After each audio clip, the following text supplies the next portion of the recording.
आनन्दं परमसुखदं केवलं ज्ञानमूर्तिं वन्दातीतं गगनसदृशं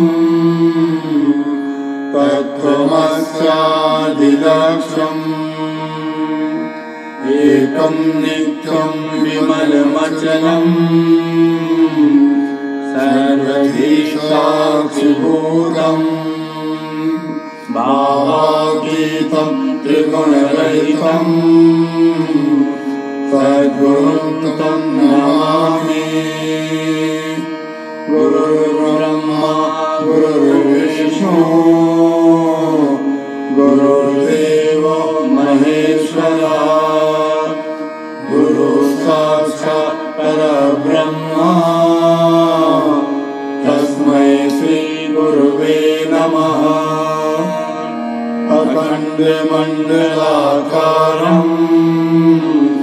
व्याप्तं येन चराचरं तत्पदं दर्शितं येन तस्मै श्री गुरुवे नमः।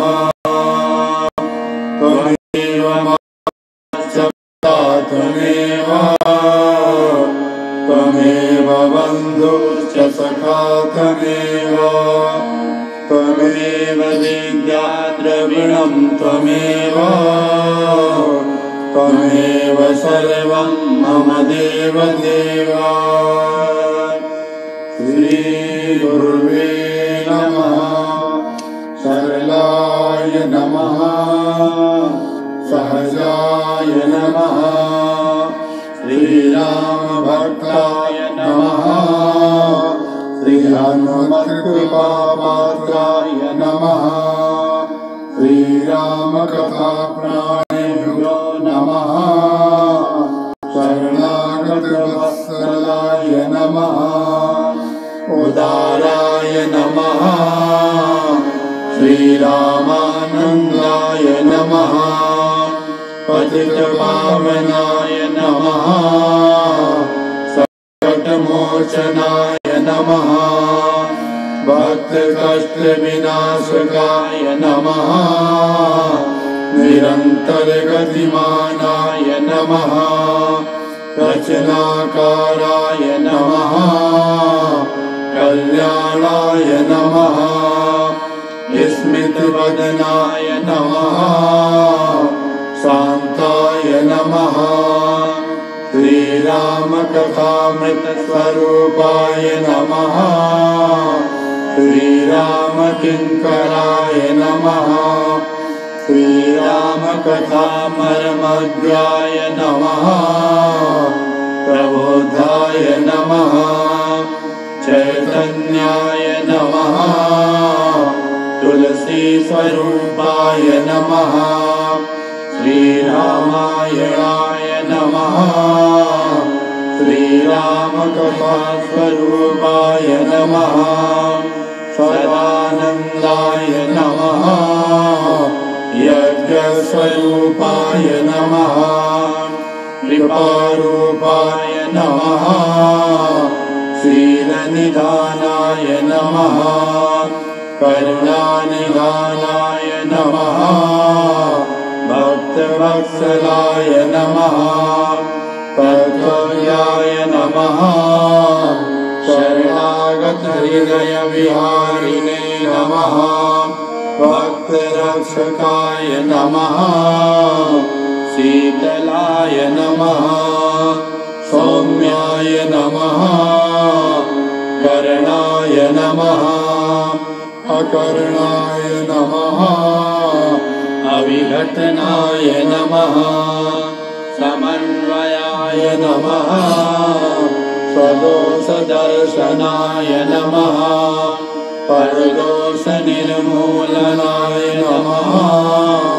सुदर्शनाय नमः श्रीसाई भक्ताय नमः मातृरूपाय नमः पितृरूपाय नमः बन्धुरूपाय नमः सुहृदरूपाय नमः विद्यारूपाय नमः समृद्धिरूपाय नमः सर्वसम्बन्धरूपाय नमः निर्लिप्ताय नमः प्रभुस्वरूपाय नमः श्रीयुगल सर्वकार कृपापात्राय नमः भास्कराय नमः साहित्यरूपाय नमः कवित्वरूपाय नमः शिवपुत्राय नमः कामदगिरिभक्ताय नमः अखण्डानन्दस्वरूपाय नमः समाधिस्थिताय नमः मन्त्ररूपाय नमः अवदर्थिताय नमः श्रीरामप्रेमरूपाय नमः स्वनामधन्याय नमः पीताम्बराकृपापात्राय नमः भक्तावलम्बनाय नमः श्रीरामहृदयाय नमः विनम्राय नमः ऐश्वर्यरूपाय नमः श्रीराजाधिराजाय नमः सुगन्धप्रियाय नमः सत्सङ्गरूपाय नमः कथास्वरूपाय नमः स्वधर्मप्रियाय नमः सर्वधर्मसमन्वयाय नमः भावनाप्रियाय नमः पंडिताय नमः भावरक्षकाय नमः सगुणगोपाय नमः ऋतम्बराप्रज्ञारूपाय नमः प्रातिभुज्ञानाय नमः मन्त्रमूर्तये नमः गुरुगौरवपरिपूर्णाय नमः भावनाप्रधानाय नमः नित्यलीलालीनाय नमः सम्मोदनाय नमः